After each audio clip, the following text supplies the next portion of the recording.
बोल। आज का करंट अफेयर स्टार्ट करते हैं। आज है 14 मार्च 2024, ठीक है। तो आज बहुत इंपॉर्टेंट क्वेश्चन रहने वाला है, सभी लोग ध्यान पूर्वक देखेंगे, है ना। टकटकी लगा करके देखेंगे। रिवीजन जाओ, उसको पहले बाहर भेजो, बाहर भेजो। प्रिंट जकार आर्किटेक्चर पुरस्कार, प्रिंट जकार आर्किटेक्चर पुरस्कार 2024 किन्हें प्रदान किया गया है? प्रिंट जिकर कौन सा? आर्किटेक्चर पुरस्कार। आर्किटेक्चर क्या होता है बच्चे? आर्किटेक्चर मतलब कोई भवन बनाना, घर बनाना। जो इंजीनियर होता है ना वो अलग चीज है, और आर्किटेक्चर मतलब उस पर डिजाइन कैसा कौन बनाया है ना, कैसा भवन रहने वाला है, ठीक है। तो इस प्रकार से आर्किटेक्चर। तो इसका प्राइज मिला है, ऑप्शन है रिकेन यामामोटो या Yatin Bhaskar Duggal, Tiger Woods, doctor Pradeep Mahajan. तो इसका राइट आंसर हो जाएगा रिकेन। आप लोग पढ़ा हुआ के RIKEN Yamamoto, RIKEN Yamamoto. Clear है? तो इसका राइट आंसर प्रिंट जकर आर्किटेक्चर पुरस्कार 2024 किन्हें मिला है? रिकेन यामामोटो को मिला है। कॉपी कलम कोई नहीं निकाला है?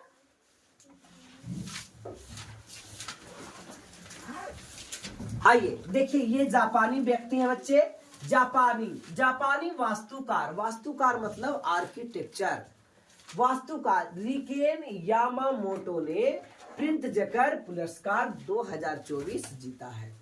तो ये कहाँ के व्यक्ति रहने वाले हैं? जापान के व्यक्ति हैं।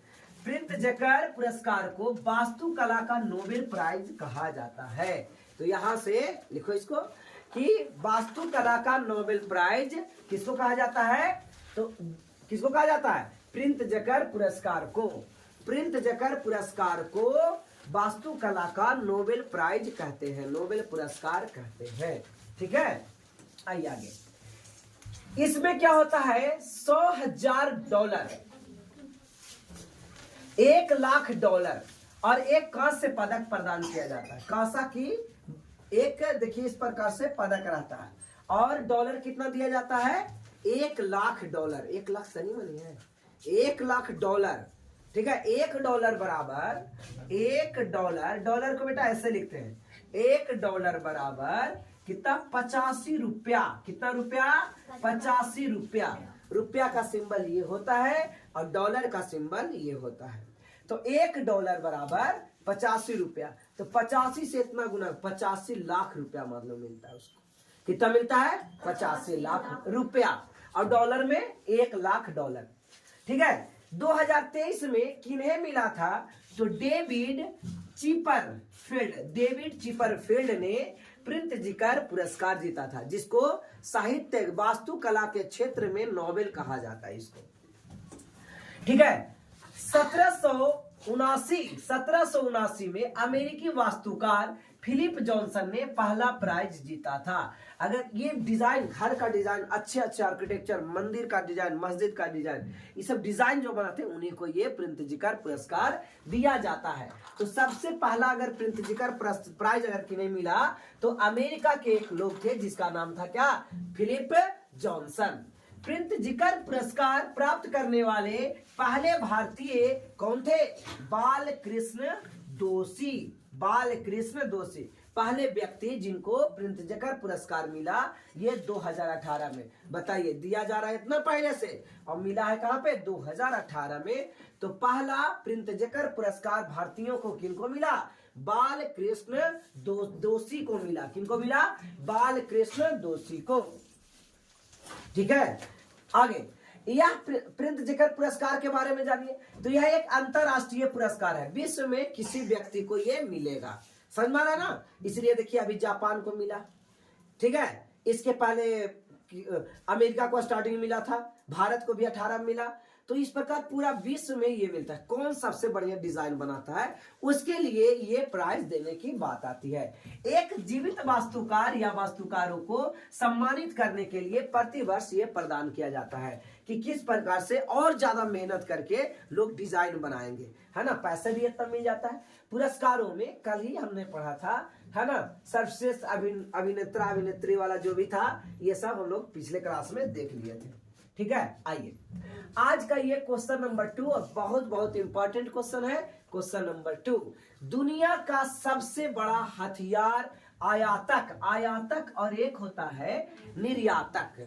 आयातक मतलब दूसरे देश से सामान आता है, उसको आयातक कहते हैं। समझिएगा बच्चे, आयातक का मतलब क्या होगा, दूसरे देशों से सामान अपने देश में आएगा तो उसको आयातक कहेंगे। अगर अपने देश का सामान दूसरे देशों में बेचा जाएगा तो उसको निर्यात कहेंगे। क्या कहेंगे, निर्यात। ठीक है, आयातक को इंग्लिश में इंपोर्ट कहा जाता है और निर्यातक को एक्सपोर्ट करते हैं, है ना। तो कह रहा है कि दुनिया का सबसे बड़ा हथियार आयातक देश कौन है। तो हथियार आयातक, हथियार सबसे ज्यादा खरीदने वाला, बेचने वाला नहीं बच्चे, खरीदने वाला। सबसे ज्यादा हथियार कौन देश खरीदता है। हथियार मतलब गोला, बम, बारूद, पिस्तौल, समझ में आ रहा है ना, ये सब चीजें, परमाणु बम, हथियार, समझ में, वेपन्स, ये सब कौन सबसे ज्यादा खरीदता है। तो भारत, अमेरिका, फ्रांस, जापान। सबकी राजधानी आप लोग को तो पता होगा।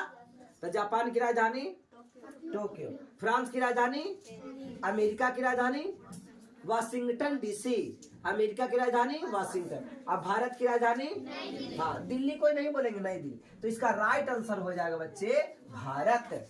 सबसे बड़ा आयातक, पहला स्थान पे विश्व में सबसे ज्यादा अगर कोई सामान खरीदता है बंदूक, गोला बारूद वाला सामान, तो वो भारत है ना। इसके लिए एक व्यवस्था सिपरी होती है ना। सिपरी बताता है कि कौन सबसे ज्यादा खरीदता है और कौन सबसे ज्यादा बेचता है ना। ये शांति लाने की बात करता है, लेकिन ज्यादा सामान आप खरीदिएगा तो शांति रहेगा। ठीक है, आइए सिपरी, लेकिन ये कभी कभी शांति भी रह सकता है। कैसे शांति रहेगा देखिए बच्चे, आप समझिएगा कैसे शांति रहेगा। ज्यादा हम अगर घर में गोला, बम, बारूद ये सब रखेंगे तो शांति रहेगा कि नहीं। पहले से वो बगल वाला बहुत लड़ता था, अब मेरे पास कुछ नहीं था, ठीक है, तो वो हमेशा लड़ेगा। और अगर मेरे घर में भी बंदूक रहेगा तब उसको अब हिम्मत करेगा हमसे लड़ने का। इसीलिए भारत इतना ज्यादा खरीदता है, क्योंकि भारत के बगल का देश चीन हमेशा क्या दिखाते रहता है। तो चलो हम भी खरीद के अपना पास जमा कर लेंगे, तो अब हमको अभी आंख नहीं दिखाएगा। समझ में आ गया। तो गोला, बम, बारूद भी रखना अच्छा बात है देश के लिए। आइए Stockholm International Peace Research Institute, जिसको शॉर्ट में सिपरी कहते हैं। क्या कहते हैं, SIPRI. According to the Stockholm International Peace Research Institute यानी सिपरी, ठीक है, ये कहते हैं India is the world's largest arm importer. सबसे ज्यादा आर्म्स को, हथियार को इंपोर्टर्स मतलब खरीदता है, ये कौन है, भारत है। दुनिया का सबसे बड़ा हथियार आयातक, सबसे ज्यादा अगर कोई देश खरीदता है तो वो भारत है। किससे खरीदता है, तो कोई देश से खरीद सकते हैं, है ना। कोई चीज पाकिस्तान से क्या खरीदेंगे, अमेरिका से खरीद सकते हैं, रूस से खरीद सकते हैं, फ्रांस से खरीद सकते हैं, इटली से खरीद सकते हैं, जर्मनी से खरीद सकते हैं। तो अलग अलग देशों से खरीदेंगे। तो ऐसा खरीदने वाला सबसे बड़ा खरीदार कौन है, भारत है। ये आप लिख लीजिएगा, सिपरी का फुल फॉर्म बहुत बहुत इंपॉर्टेंट होता है। सिपरी का फुल फॉर्म SIPRI, सिपरी का full form Stockholm International Peace Research Institute, यानी Stockholm International Peace Research Institute यानी सिपरी। आइए, बीते 5 सालों में सर्वाधिक हथियार खरीदे हैं। पिछले 5 सालों में सबसे ज्यादा हथियार भारत खरीदा। कौन खरीदा, भारत। कहता है भारत ने हथियार और खरीदारी कितना बढ़ गया, 4.7%, यानी और ज्यादा अब खरीदा जा रहा है। आइए, दूसरा स्थान पे सऊदी अरब है। दूसरा स्थान पे कौन है बच्चे, सऊदी अरब। ये भी सबसे ज्यादा हथियार खरीद के रख रहा है दूसरा देशों से। और तीसरा स्थान पे कतर। कतर की राजधानी कौन बताएंगे, दोहा। और सऊदी अरब की राजधानी अबू धाबी नहीं है, रियाद। सऊदी अरब की राजधानी रियाद, सऊदी अरब की राजधानी रियाद, सऊदी अरब की राजधानी रियाद। और यहाँ के मुद्रा रियाल है। यहाँ का मुद्रा क्या है, रियाल। राजधानी है रियाद और मुद्रा है रियाल। कतर का दोहा। तो पहला स्थान पे भारत खरीदा, दूसरा स्थान पे सऊदी अरब और तीसरा स्थान पे कतर। ठीक है, सब एशियाई देश है। जापान में हथियारों का आयात 155% बढ़ा है। जब से अमेरिका छोड़ करके गया है जापान को, तब से जापान सबसे ज्यादा हथियार खरीद रहा है और ये 155% बढ़ा दिया। पहले ये 1 रुपया का नहीं खरीदता, अब 155 रुपया खरीद रहा है। यानी पहले ये मान लो 2 रुपया खरीदता था, तो अब उसको 155 गुना कर दो 2 में, तो कितना हो जाएगा? 210 रुपया के खरीदेगा। कितना का? 310 होगा, 150 के 300 होगा ना, यानी 310 रुपया में खरीदेगा। समझ में आ रहा है बच्चे?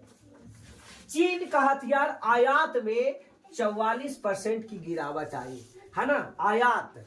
आयात मतलब ये अब लेबे नहीं कहता, अपने घर ही बना लेता है, ठीक है। तो चीन में 44% की गिरावट हुई। ये भी खरीदता था कभी अमेरिका से, कभी रूस से, कभी फ्रांस से, लेकिन अब ये ज्यादा खरीदता नहीं है, अब ये घरे बना लेता है, ठीक है बच्चे।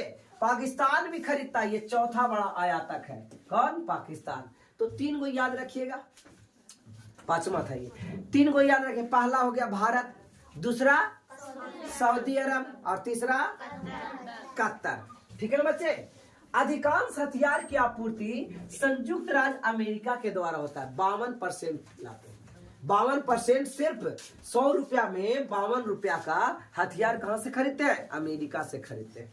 और देखा जाए फिर फ्रांस से भी खरीदते हैं 12%, इटली से खरीदते हैं 10% और जर्मनी से खरीदते हैं 7.1%, ठीक है। और रूस से भी खरीदते हैं, लेकिन इतना ज्यादा नहीं। आइए, ये वाला आप लोग जितना भी जनरल कंपटीशन की तैयारी करते होंगे, ये पूरा लाइन लिखिएगा, पूरा लाइन। सबसे पहले सिपरी का full form, Stockholm International Peace Research Institute. Stockholm International Peace Research Institute यानी सिपरी। इसकी स्थापना, सिपरी की स्थापना क्या कब हुई थी? 6 मई 1966। ये आपको याद करना है, सिपरी की स्थापना कब हुई? 6 मई 1966। संस्थापक इसके कौन थे? तो डेज एयरलैंडर अल्वा मायरडल। इसका मुख्यालय सबसे भिरियाई है, इसका मुख्यालय सोलना में है। कहाँ पे है? सोलना में। सोलना कहाँ है? स्वीडन में, इसीलिए तो नाम है स्टॉकहोम। स्वीडन की राजधानी स्टॉकहोम, तो स्टॉकहोम में जगह लेकिन सोलना में है। कहाँ पे? सोलना। इसका प्रमुख, इसका जो आज प्रमुख है, ये सब तो टपक गए होंगे, इसका जो प्रमुख है ये स्टीफन लोफवेन है। तो जो 2 चीज याद करना है बच्चे, एक सिपरी का फुल फॉर्म, दूसरा सिपरी का गठन और तीसरा सिपरी का मुख्यालय। तो 3 लाइन याद करना है, 3 पॉइंट्स। कितना पॉइंट? 3 पॉइंट। कौन कौन? सिपरी का फुल फॉर्म, सिपरी का गठन कब हुआ और सिपरी का मुख्यालय कहाँ है। सिपरी का मुख्यालय कहाँ है, तो ये हमने 3 देखा, ठीक है बच्चे। आइए और बताते, यह सैन्य व्यय, व्यय मतलब बेचना, हथियारों के साथ साथ निरस्त्रीकरण और हथियार नियंत्रण के लिए डेटा प्रदान करता है, ठीक है ना। यानी किसके पास कितना है, किसके पास कितना नहीं है, इसका डेटा तैयार करने का काम कौन करता? सिपरी करता, ठीक है ना। आइए देखिए, यहाँ पे आप देख सकते हो कि क्या डिफेंस बजट टॉप 10 दे। सबसे ज्यादा डिफेंस पर खर्चा, पुलिस पर खर्चा, गोला बारूद बम पर खर्चा कौन करता है? तो अमेरिका करता है, ठीक है। कितना बिलियन डॉलर? 801 बिलियन डॉलर, ठीक है। आइए आगे, चीन करता है 293, भारत मात्र 76, है ना। तैयो समझ जाइए ना, सबसे ज्यादा खरीदता है, यानी अपन घर ही सबसे ज्यादा बनाता है, तो पैसा तो लगेगा ना, कि पैसा नहीं लगेगा, ठीक है। यूके 68, रूस 65, फ्रांस इसी ढंग से ये है, ठीक है। तो कुछ आप लोग आइडिया बना लीजिएगा। सबसे ज्यादा हथियार को बनाने या खरीदने, रख रखाव के लिए जो खर्च होती है, वो सबसे बड़ा कौन है? अमेरिका। 801 बिलियन डॉलर खर्च करता है, वहां भारत 100 से कम बिलियन डॉलर खर्च करता है। 100 से कम मतलब 76.6% बिलियन डॉलर खर्च करता है। आज का ये क्वेश्चन 3 और आज का सबसे इंपॉर्टेंट ये क्वेश्चन बनेगा बच्चे, है ना। हरियाणा के नए मुख्यमंत्री कौन बने हैं? हरियाणा के राजधानी कोई बताएंगे? हरियाणा की राजधानी चंडीगढ़। हरियाणा के नए मुख्यमंत्री कौन बने हैं? अनिल विज, नायब सिंह सैनी, मनोहर लाल खट्टर। पहले का थे बच्चे मनोहर लाल खट्टर, हरियाणा के सीएम पहले थे मनोहर लाल खट्टर। दीपेंद्र हुड्डा, तो इसका राइट आंसर आ गया नायाब सिंह सैनी, नायाब सिंह सैनी। ठीक है, हरियाणा के मुख्यमंत्री कौन बने हैं? नवाब कर रही है, नायाब सिंह सैनी, नायाब सिंह सैनी, याद रहेगा। हरियाणा के मुख्यमंत्री लिख लो बच्चे, हरियाणा का सीएम, हरियाणा का सीएम, हरियाणा का सीएम, हरियाणा का सीएम कौन बने हैं? है ना, नायाब सिंह सैनी। हरियाणा का सीएम नायाब सिंह सैनी, हरियाणा का सीएम नायाब सिंह सैनी, लिख लिए। हरियाणा का सीएम नायाब सिंह सैनी कौन बने हैं? नायाब सिंह सैनी। हरियाणा का सीएम नायाब सिंह सैनी, हरियाणा का सीएम नायाब सिंह सैनी, हरियाणा का सीएम नायाब सिंह सैनी, याद रहेगा। हरियाणा का सीएम कौन बने हैं? नायाब सिंह सैनी, हरियाणा का सीएम नायाब सिंह सैनी, याद रहेगा। आइए आगे देखते हैं। ये थे मनोहर लाल खट्टर जी, ये पुराने सीएम थे, ठीक है, और ये नए सीएम है जिनका नाम क्या है? नायाब सिंह सैनी, नायाब सिंह सैनी। हरियाणा के मुख्यमंत्री नायाब सिंह सैनी। आइए, हरियाणा में बीजेपी और जननायक जनता पार्टी यानी जेजेपी का गठबंधन टूट गया। जैसे बिहार में भी टूटते रहता है ना, तो यहाँ भी गठबंधन टूट गया। तो टूटेगा तो हो गया। इसके बाद मनोहर लाल खट्टर मुख्यमंत्री पद से इस्तीफा दे दिए, है ना। पहले कौन थे? मनोहर लाल खट्टर, और ये इस्तीफा दे दिए। बीजेपी के विधायक दल की बैठक में नायाब सिंह सैनी के मुख्यमंत्री बनाया गया, है ना। बीजेपी का ये मुख्यमंत्री बन गया, ठीक है, बीजेपी का मुख्यमंत्री बन गया। ओके, पहले बीजेपी और जननायक था, जननायक वाला टूट के हट गया, तब बीजेपी वाला बन गया, तो दूसरा के साथ जुटा होगा, ठीक है। नायाब सिंह सैनी, ओके। कहता है नायाब सिंह सैनी वर्तमान में हरियाणा बीजेपी के अध्यक्ष और कुरुक्षेत्र लोकसभा के अध्यक्ष हैं। कुरुक्षेत्र के लोकसभा के अध्यक्ष हैं। कुरुक्षेत्र कहाँ है? हरियाणा में। कुरुक्षेत्र कहाँ है? हरियाणा में। कुरुक्षेत्र कहाँ है? हरियाणा में।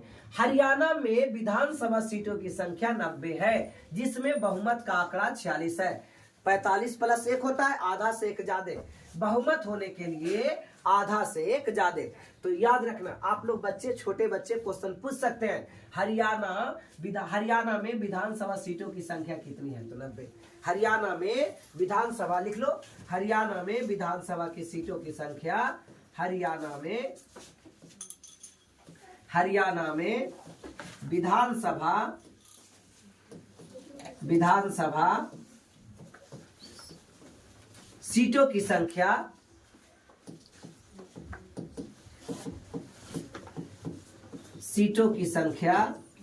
विधानसभा सीटों की संख्या कितनी है? 90। हरियाणा में विधानसभा सीटों की संख्या 90 है। हरियाणा में विधानसभा सीटों की संख्या कितने बच्चे? 90 है। हरियाणा में विधानसभा सीटों की संख्या 90 है, याद रहेगा। हरियाणा में विधानसभा सीटों की संख्या 90 है। हरियाणा में विधानसभा सीटों की संख्या 90 है। बोलिए क्लियर? हरियाणा में विधानसभा सीटों की संख्या कितनी है? 90 है। हरियाणा में विधानसभा सीटों की संख्या 90 है। हरियाणा के सीएम कौन बने हैं? नायाब सिंह सैनी, नायाब सिंह सैनी, नायाब सिंह सैनी, ठीक है। हरियाणा के बारे में देखो तो हरियाणा है, ये हरियाणा डिस्ट्रिक्ट, ये हरियाणा का सब जिला है ना। सिरसा, फतेहाबाद, कैथल, कुरुक्षेत्र, अंबाला, यमुनानगर, फिर पंचकुला, पानीपत, सोनीपत, करनाल, ठीक है, जिंद, रोहतक, झज्जर, गुरुग्राम, फरीदाबाद। तो गुरुग्राम हरियाणा में ही है। गुरुग्राम कहाँ है बच्चे? हरियाणा में। उसके बाद पलवाल, है ना, पलवाल, रेवाड़ी, महेंद्रगढ़, ठीक है, भवानी, ये सब रोहतक, हिसार, ये सब हरियाणा का डिस्ट्रिक्ट है। हरियाणा के बाद हरियाणा की स्थापना 1 नवंबर 1966 को हुआ। हरियाणा की स्थापना कब हुआ? 1 नवंबर 1966। हरियाणा की स्थापना, आप भी ये बच्चे पूछ सकते हैं कि हरियाणा की स्थापना कब हुआ? तो हरियाणा की स्थापना कब हुआ?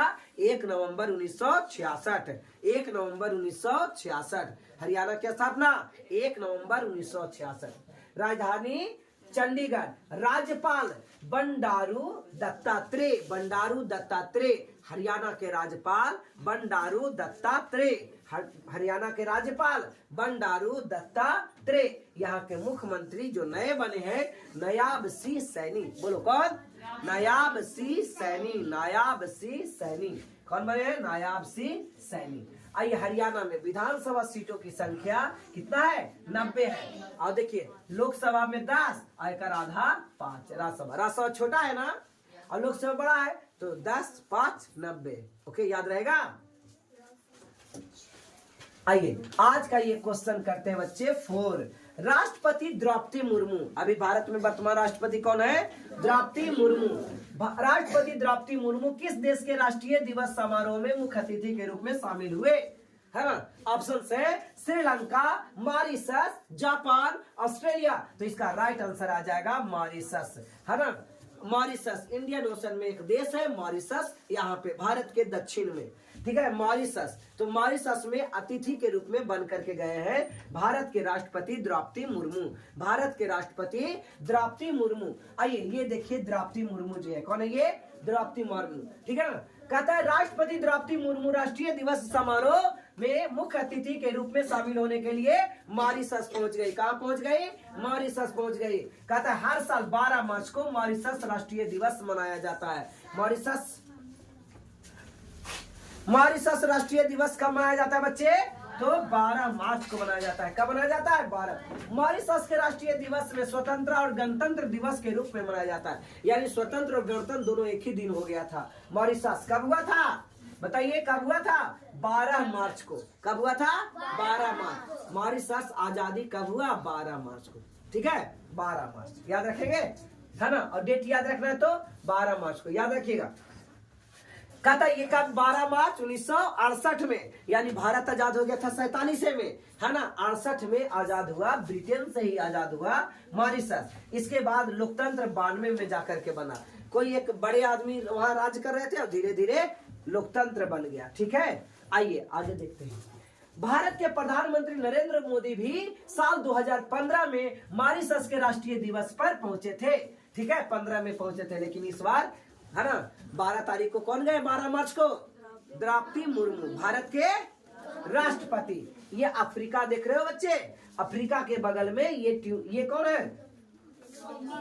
कौन है? मेडागास्कर। और यहाँ पे है ये छोटा सा एक द्वीप, देखो एकदम छोटे सा, और यही है मॉरिशस, ठीक है, मॉरिशस। याद रहेगा। मॉरिशस के बारे में जानिए तो हिंद महासागर, इंडियन ओशियन में, देखो एकदम बिंदुवत, ये Africa, Madagascar, Mauritius, Indian ocean में। भारत ये नजर आ रहा है, श्रीलंका ये है, तो इसके नीचे दक्षिण में बोला था ना, तो ये दक्षिण में मॉरिशस है। ये दक्षिण में क्या है? मॉरिशस। तो इंडियन ओशियन का एक छोटा सा देश, है ना, इत्तू सा देश, ये क्या है? मॉरिशस है। तो मॉरिशस हिंद महासागर में, है ना, द्वीप है। क्या है? राष्ट्र द्वीप है। राजधानी पोर्ट लुइस है। मॉरिशस की राजधानी कहाँ है? Port Louis. तो बच्चे आप इसको लिख लिए कि मॉरिशस की राजधानी पोर्ट लुइस। मॉरिशस की राजधानी पोर्ट लुइस। मॉरिशस की राजधानी पोर्ट लुइस। मॉरिशस की राजधानी पोर्ट लुइस। देखिए मॉरिशस यहाँ है, लिखिएगा मॉरिशस। मॉरिशस की राजधानी पोर्ट लुइस। मॉरिशस की राजधानी पोर्ट लुइस। मॉरिशस की राजधानी पोर्ट लुइस। याद हो गया बच्चे? मॉरिशस की राजधानी पोर्ट लुइस। मॉरिशस की राजधानी पोर्ट लुइस है। मॉरिशस की राजधानी कहाँ है? पोर्ट लुइस है। मॉरिशस की राजधानी कहाँ है बच्चे? Port Louis. याद हो गया? यहाँ के राष्ट्रपति पृथ्वीराज सिंह रूपन। पृथ्वीराज सिंह रूपन। और यहाँ के प्रधानमंत्री भारतीय मूल के हैं, परविंद कुमार जगन्नाथ। परविंद कुमार जगन्नाथ। और मॉरिशस की मुद्रा जो है वो मॉरिशस रुपया है। कौन है? मॉरिशस रुपया। और भारत की मुद्रा क्या है? भारतीय रुपया, ठीक है। पाकिस्तान का मुद्रा पाकिस्तानी रुपया। श्रीलंका का मुद्रा श्रीलंकाई रुपया। बांग्लादेश का मुद्रा नहीं, टका है। बांग्लादेश का मुद्रा क्या है? टका है। सब में रुपया रुपया लगेते जाओ, कितना आसान रहता।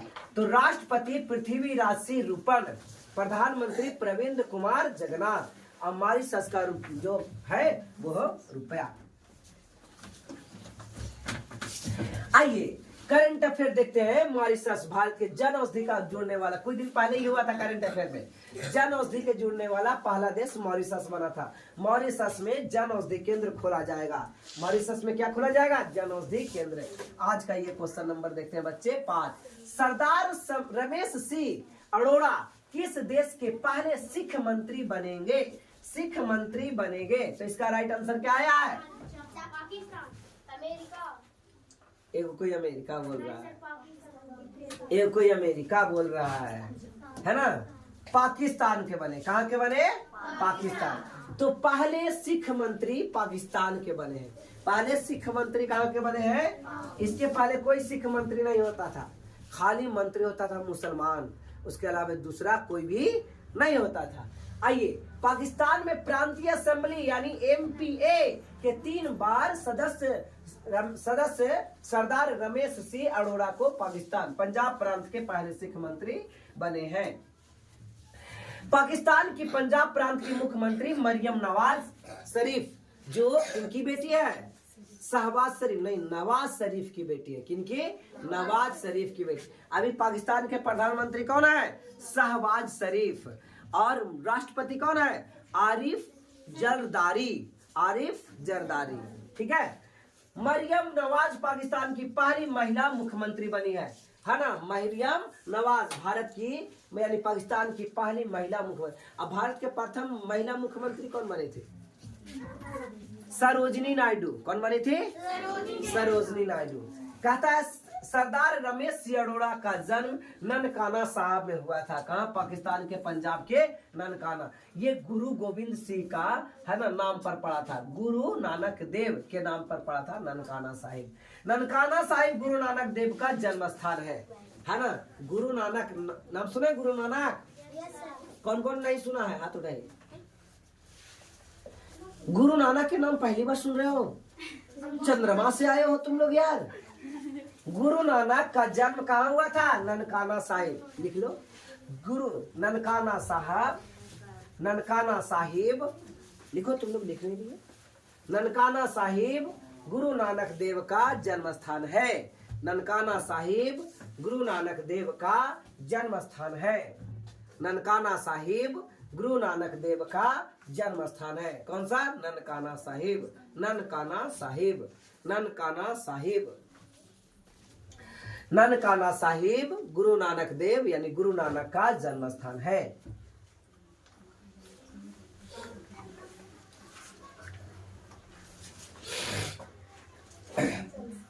हो गया बच्चे? महाराजा रंजीत सिंह ने गुरु नानक देव के जन्म स्थान पर गुरुद्वारा का निर्माण करवाया था। कहाँ पे? ननकाना साहिब में। आइए, अब ये पुराना बातें हैं, हम लोग इसको बाद में देख लेंगे। आप लोग इसको एक बार पढ़ लीजिएगा, ठीक है? कोई नई चीजें नहीं है।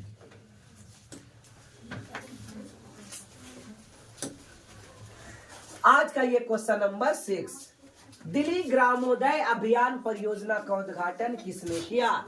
दिल्ली ग्रामोदय अभियान, दिल्ली ग्रामोदय अभियान नरेंद्र मोदी, द्रौपदी मुर्मू, अमित शाह, पीयूष गोयल। तो इसका राइट आंसर आ जाएगा अमित शाह।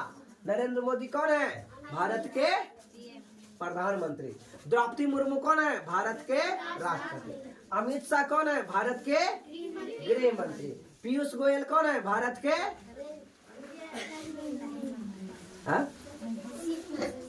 कौन? खाद्य प्रसंस्करण मंत्री। आइए, केंद्रीय गृह मंत्री अमित शाह ने दिल्ली ग्रामोदय अभियान के तहत 41 गांवों में पाइप्ड नेचुरल गैस यानी पीएनजी, पाइप्ड यानी पाइप से जाएगा गांव में ये वाला gas, natural gas, piped natural gas का सुविधाओं के लिए 178 गांवों को विकास परियोजना का उद्घाटन किया। यानी गैस आएगा, है ना? गया के बहुत सा जगहों पर अब गैस टंकी में नहीं आता है, पाइप से आता है। समझ में आ रहा है ना? पाइप से गैस आता है, पाइप लगा रहेगा। जैसे नल का पानी कैसे आपके घर पहुंचता है, वहाँ टंकी में है अब पाइप के पहले मीटर लगा रहेगा। जितना गैस वहाँ निकलेगा ना, वो मीटर दिखा, वही अनुसार से पैसा लगेगा। क्या होगा? हाँ, वैसे होता है। इसके पहले इस पहल का उद्देश्य दिल्ली के ग्रामीण क्षेत्रों में बुनियादी ढांचे और जीवन स्तर को उठाना। दिल्ली नहीं कह रहा है, दिल्ली एक बड़ा एरिया है और उसमें छोटा सा एक जगह है नई दिल्ली, समझे। जैसे अभी हम लोग रह रहे हो गया में, तो गया तो गया वहां है, और लेकिन ये स्थान भी गया ही है ना, तो ये दिल्ली के गया के गांव क्षेत्र है, वैसे ही दिल्ली के ये गांव क्षेत्र में, ठीक है।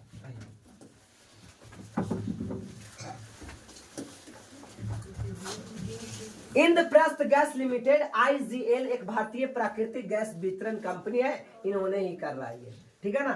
IGL की स्थापना 1998 में की गई थी। इसकी मुख्यालय नई दिल्ली में है। इसके वर्तमान अध्यक्ष राकेश कुमार जैन जी। कोई इंपॉर्टेंट नहीं है बच्चे। देखिए कुछ दिन पहले हुआ था वन मित्र योजना हरियाणा में, वन मित्र योजना हरियाणा में, विश्वकर्मा पेंशन योजना राजस्थान में, अबुआ आवास योजना झारखंड में, लाडली बहन योजना मध्य प्रदेश में, गृह लक्ष्मी योजना कर्नाटक में, गृह लक्ष्मी योजना कर्नाटक, मैं गृह लक्ष्मी योजना कर्नाटक, लाडली बहना योजना मध्य प्रदेश, अबुआ आवास योजना झारखंड, विश्वकर्मा पेंशन योजना राजस्थान, वन मित्र योजना हरियाणा, वन मित्र योजना हरियाणा। आइए आज का ये क्वेश्चन नंबर 7 कहता है पीएम मोदी ने, नरेंद्र मोदी ने नामो ड्रोन दीदी स्कीम के तहत कितनी महिलाओं को है ना ड्रोन सौंपी है।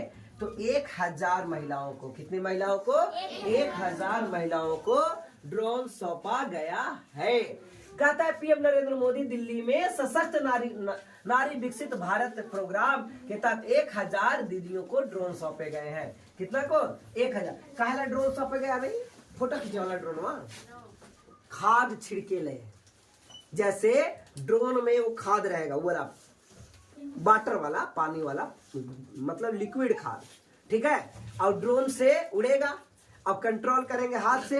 वैसे देखिए खाद जब छींटते हो तो सब चीज नहीं अहड़ा जाएगा, जैसे धान उनमें कुछ खाद डालते हैं या कुछ और डालते हैं, दवाई ववाई छींटते हो तो अहड़ा जाता है कि नहीं। अब इसी से बचने के लिए ड्रोन का इस्तेमाल अमेरिका में तो कब के हो रहा है, ठीक है ना। और ड्रोन उड़ेगी, ड्रोन तो ऊपर ऊपर उड़ेगा, उसमें पहले से लिक्विड भरा रहेगा खाद या दवाई कुछ भी, और धीरे धीरे फुहारा जैसा निकलेगा और छिटाई सब जगह आ जाएगा, ठीक है। अब नरेंद्र मोदी से बात करो, कहो कि वो हमरो चाहिए। आइए ये ड्रोन फसलों की निगरानी, फर्टिलाइजर के छिड़काव और बीज बुआई जैसे है ना, इसमें कैमरा भी लगे रहेंगे, है ना। दूर में बड़ा एरिया में खेत हुई हो रहा है, अब कौन देखते रहिए, इधर एगो स्क्रीन पर देखते रहिए कौन सा जड़ है ना। और बीज को भी बोया जा सकता है, जिस बीज जो छिड़काव से गिराना है ना, वो तो बीज भी बोया जा सकता है। बीच बीच में खराब हो गया, वहीं पे बीज गिराना है तो उसका भी तरीका हो सकता है। तो नमो ड्रोन दीदी स्कीम की शुरुआत 2022 में प्रधानमंत्री मोदी ने करा था। किसने किया था? मोदी ने। आइए इसके तहत 1 लाख महिलाओं को अगले 5 साल में ट्रेनिंग देने का भी रखा गया। ये देखो ड्रोन लगा है, देख रहे हो? हाँ, या इसको में अंदर भरल रहेगा ब्लाडर में क्या दवाई खाद ये सब भरा रहेगा, ठीक है। कैमरा भी लगा, देखिए सब पंख है उड़ने के लिए, और ये उतर जाएगा तो ये रोड पर आ जाएगा, ठीक है, रोड पर भी चलेगा। अब इस प्रकार से उड़ेगा और खेत में खादों की छिटाई होगी, छिड़काई होगी, दवाई की छिड़काई होगी। केंद्र सरकार की ओर से महिलाओं को ड्रोन पायलटिंग की फ्री ट्रेनिंग हर महीने में 15,000 रुपए की सैलरी भी दी जाएगी। अगर जो कंप्लीट कर लेता है, ठीक है, अब काम करेंगे तो 15,000 उसकी सैलरी भी देगी, है ना। सरकार अच्छा काम कर रहा है, खाली बिहार में नहीं।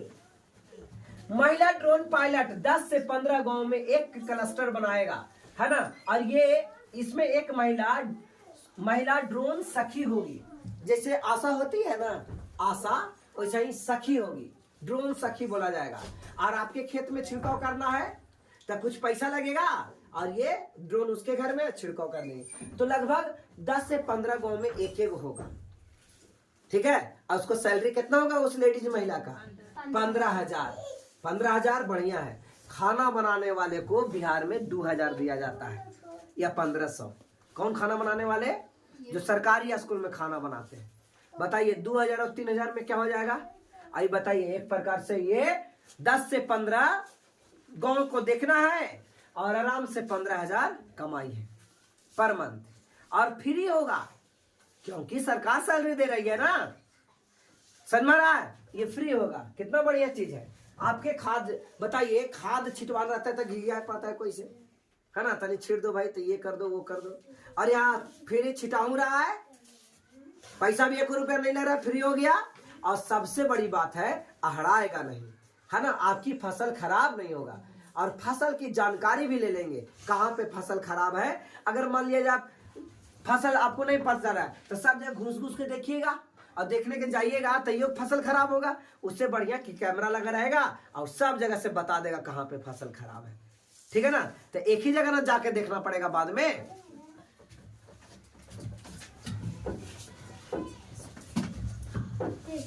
आइए, आज का ये क्वेश्चन नंबर कितना 8। हाल ही में भारत के सबसे तेज IPMPLS राउटर का अनावरण किया गया, इसकी क्षमता क्या होगी? तो इसकी क्षमता होगी, क्या होगी? 12.4 12 पॉइंट, देखिए 2 पॉइंट, हमने यही बोला था 2.4। कैसे आप लोग को याद नहीं हो पाता? हमने ठीक यही लगाया था ना, है ना, बताइए, गलती बोलते हो। 2.4 TBPS क्या है ये देखिएगा। कहता है ये केंद्रीय संचार, इलेक्ट्रॉनिक्स और रेल मंत्री अश्विनी वैष्णव ने बेंगलुरु में भारत का सबसे तेज IP या MPLS राउटर का अनावरण किया है। इसकी क्षमता क्या होगी? 2.4 TBPS यानी terabyte, atto femto pico nano micro milli centi deci deca hecto kilo mega giga tera आया था, टेरा, है ना। तो टेरा बाइट, बाइट मतलब बी, ठीक है, बाइट मतलब बी, टेराबाइट प्रति सेकेंड, यानी कितना स्पीड में ये काम करेगा, राउटर लगेगा तो फास्ट इंटरनेट ये सब देगा कम्युनिकेट करने के लिए, ठीक है। राउटर देखिए ऐसा लगा रहता है, ऐसा आप राउटर देखे होंगे जहाँ वाईफाई लगा रहता है ऐसा, ठीक है ना, इसी को राउटर बोलेंगे। ओके, राउटर क्या है? तो राउटर एक नेटवर्किंग उपकरण है जिसका प्रयोग कई नेटवर्कों को जोड़ने के लिए किया जाता है। नेटवर्कों के बीच में डाटा विनिमय के लिए एक मध्यस्थ के रूप में कार्य करता है, डाटा को हस्तांतरित करने के लिए, ठीक है। टेक्नोलॉजी के फील्ड पिछले कुछ दिन पहले ये पढ़ाए थे, याद आ रहा है? दूरसंचार विभाग ने चक्षु पोर्टल लॉन्च किया है। गूगल ने वीडियो गेम निर्माण के लिए जीनी को बनाया है, क्या? रोबोट, एक रोबोट बनाया, वो वीडियो गेम बनाएगा, रोबोट बनाएगी, ठीक है। इसका नाम क्या रखा? जीनी। AI का फुल फॉर्म क्या होता है बच्चे? Artificial intelligence, artificial intelligence, artificial intelligence. IIT है ना, Indian institute technology, IIT Indian institute technology, इधर देखो, इंडियन इंस्टीट्यूट टेक्नोलॉजी और रिलायंस इन्फोकॉम मिलकर के हनुमान बनाया है। हनुमान क्या है? एक रोबोट है ना। ये मॉडल तैयार होगा। आइए, आज का ये question number 10। Airport council international के सर्विस क्वालिटी अवार्ड में एशिया प्रांत क्षेत्र में सबसे सर्वश्रेष्ठ हवाई अड्डा कौन है? सबसे अच्छा सर्वश्रेष्ठ हवाई अड्डा, ठीक है। तो बीजिंग कैपिटल अंतरराष्ट्रीय हवाई अड्डा चीन में, दुबई अंतरराष्ट्रीय हवाई अड्डा कहाँ पे? UAE में, इंदिरा गांधी अंतरराष्ट्रीय हवाई अड्डा भारत में, सिंगापुर चांगी हवाई अड्डा सिंगापुर में। तो इसका राइट आंसर क्या आया? इंदिरा गांधी अंतरराष्ट्रीय हवाई अड्डा, सबसे बढ़िया हवाई अड्डा एशिया में। सबसे बढ़िया अगर हवाई अड्डा कोई है तो ये है इंदिरा गांधी हवाई अड्डा। कहते ये दिल्ली में है हवाई अड्डा। इंदिरा गांधी एयरपोर्ट कहाँ है? दिल्ली में।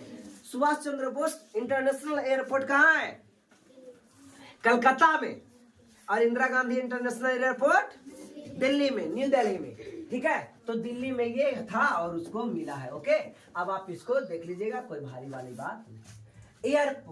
एयरपोर्ट काउंसिलिंग इंटरनेशनल यानी AC, ऐसे आप देखेंगे एयरपोर्ट मिलेगा। कहता है हवाई अड्डा प्राधिकरण का एक संगठन है। हवाई अड्डा प्राधिकरण का एक संगठन है। इसका मुख्यालय कहाँ पे? इसकी स्थापना 1991 में हुई थी। इसका मुख्यालय मॉन्ट्रियल क्यूबेक कनाडा में स्थित है ना। मॉन्ट्रियल एक जगह है, क्यूबेक भी हमने पढ़ा था, याद है, कनाडा में, है ना। तो कनाडा में क्यूबेक नामक स्थान पे मॉन्ट्रियल में ये है, ठीक है। इसके सदस्य देश लगभग इसमें कितने लोग शामिल हैं इसमें? तो 2000 हवाई अड्डे को संचालन करता है ये। आज का ये सबसे लास्ट क्वेश्चन, सबसे अंतिम क्वेश्चन। कहता है असम के CM डॉक्टर हिमंत बिस्वा शर्मा, कुछ दिन पहले हुआ था। हिमंत बिस्वा शर्मा, हिमंत, अब पूछेगा असम का सीएम कौन है? हिमंत बिस्वा शर्मा, ठीक है, हिमंत बिस्वा शर्मा। और उत्तर प्रदेश का सीएम योगी आदित्यनाथ, ठीक है। सोनितपुर में कितने मेगावाट क्षमता की सौर परियोजना का उद्घाटन किया है असम में? तो आंसर हो जाएगा 50 मेगावाट, 50 मेगावाट। तो एटो फेम्टो मेगा आया था, कहना बोलो तो। Atto femto pico nano micro milli centi deci deca hecto kilo mega giga tera peta exa. Mega आया था ना, मेगा, मेगा मतलब क्या होता है? मेगा मीटर बराबर 10 के पावर 6 मीटर। असम के सीएम, असम के सीएम ये है हिमंत बिस्वा शर्मा, हिमंत बिस्वा शर्मा असम के सीएम है ना। 50 मेगावाट सौर परियोजना की भूमि पूजन किया है। यहाँ पे 50 मेगावाट का लगेगा, देखिए इस प्रकार से सोलर लगेगा 50 मेगावाट का, ठीक है। इसमें इतना पैसा जो खर्च हुआ उसके बारे में है। आइए, सबसे भारत का सबसे बड़ा बैटरी एनर्जी स्टोरेज सिस्टम पर आधारित सोलर ऊर्जा संयंत्र छत्तीसगढ़ के राजनांदगांव में स्थापित किया गया। मध्य प्रदेश का पहला सौर ऊर्जा संचालित शहर सांची है। सांची में इलेक्ट्रिसिटी लाइन ऐसा नहीं आता, सौर ऊर्जा से चलता है। वहां जो चीज चलाना है सब सौर ऊर्जा से चलेगा। तो सांची, सांची किस राज्य में है? मध्य प्रदेश में। सांची किस राज्य में है? मध्य प्रदेश में। सांची किस राज्य में है बच्चे? मध्य प्रदेश में। सांची कहाँ है? मध्य प्रदेश। कहता है भारत की सबसे बड़ी फ्लोटिंग और सौर ऊर्जा परियोजना चंडीगढ़ में तैयार किया गया। तैरने वाला है ना, फ्लोटिंग मतलब देखो नदिये में लगा दो सौर ऊर्जा, तैर रहा है, चार्ज हो रहा है, बैटरी भी, आपको जगह नहीं खा रहा है। ऐसे भूमि पर लगेगा तो जगह खा जाएगा ना, वहां खेती कर पाइएगा नहीं। और ये पानी में छोड़ दो, पानी में छोड़ दीजिएगा तो क्या होगा? ये तैरते रहेगा, पानी से कोई परेशानी नहीं है, ठीक है। या खेती कर लोगे पानी में, तो कितना बढ़िया है। केरल में भारत की पहली सौर ऊर्जा संचालित एक नौका आदित्य शुरू किया गया है ना। नाव चलता है ये सौर ऊर्जा से, डीजल से नहीं, सौर ऊर्जा, ठीक है। तो आज का क्वेश्चन इतना ही समाप्त करते हैं, ठीक है।